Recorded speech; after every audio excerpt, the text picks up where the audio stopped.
Íslenskt grænmeti. Þú veist hvaðan það kemur.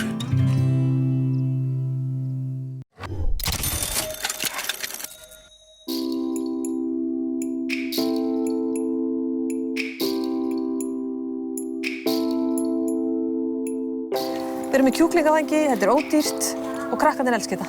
Já, sko kjúklingavangir eru ódýrir og það það sem svo gaman, maður getur keypt bara helling af því og verið bara með endalaust og það kostar maður samt ekkert mikinn pening. En það þarf að vera eitthvað kjöt á þessu.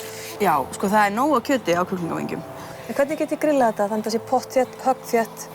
Sko ef þú ert bara að fara að grilla fyrir þig og kannski fjölskylduna þína, þið eru kannski 4-5 að fara að borða og þú ert ekkert að fara að grilla neitt annað, þá bara leggur og grillið undir vængina.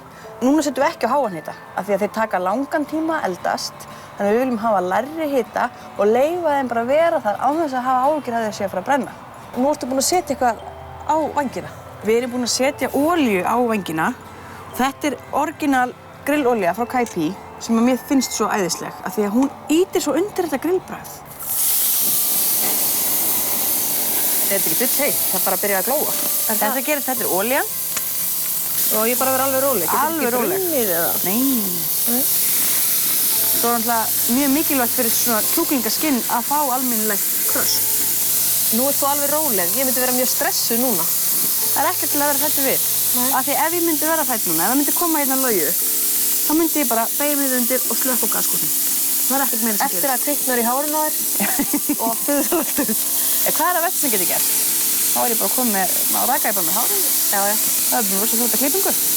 Hvor á ég að láta þetta bíða? Hvor á ég að taka langan tíma í að grilla þessa vangi? Af því að við viljum, sko, fyrsta lagi er allt sem beini tekur lengri tíma að grilla. Skiptir engu máli hvort það er eins og lambalæri eða kjúklingavangur. Af því að beinið í miðunni og þú þarft að hita það í gegn til þess að kjötið sem er næst því fara að eldast. Nú ertu með veitingahúsi Kópar. Ertu með kjúklingavangi þar?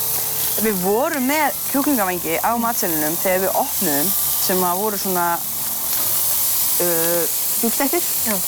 Svona crispy, sko, rosalega vinsalir og mjög góðir. Svo bara, það maður nýja hugmynd að það þarf alltaf eitthvað að víkja, maður getur ekki bara endalaust fætt á matseðilinn, sem er mjög leiðilegt.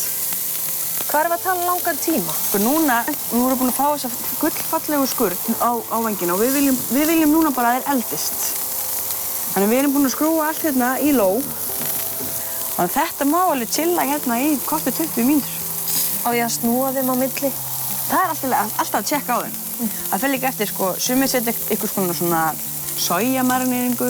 Leiður komið sykur í marineringuna, þá brennur það svona. Þannig að ég á að sleppa sykri? Ekki sleppa, bara fylgjast með. Þannig að nú ertu búin að hafa það inn í hálftíma og þeir eru geggjaðir. Það var bara hægt að bera þetta fram eitt og sér. Þarf ekkert með þessu. Þarf ekkert með þessu. Þarf ég eitthvað sósu? Já, fólk er svo misjafnt hvaða sósu varðar. Já. Mér finnst alltaf gott að hafa sósu. Já. Hvaða sósu ertu þá með? Gráðastasósu? Gráðastasósa, hvítlauksósa. Hotsósa er líka nóg. Komið krakkar öll í einu og náðu ykkur í. Fáðu ykkur nú að borða.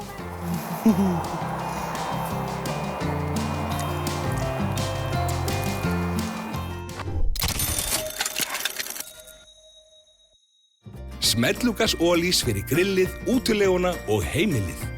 Ólís, vinur við veginn.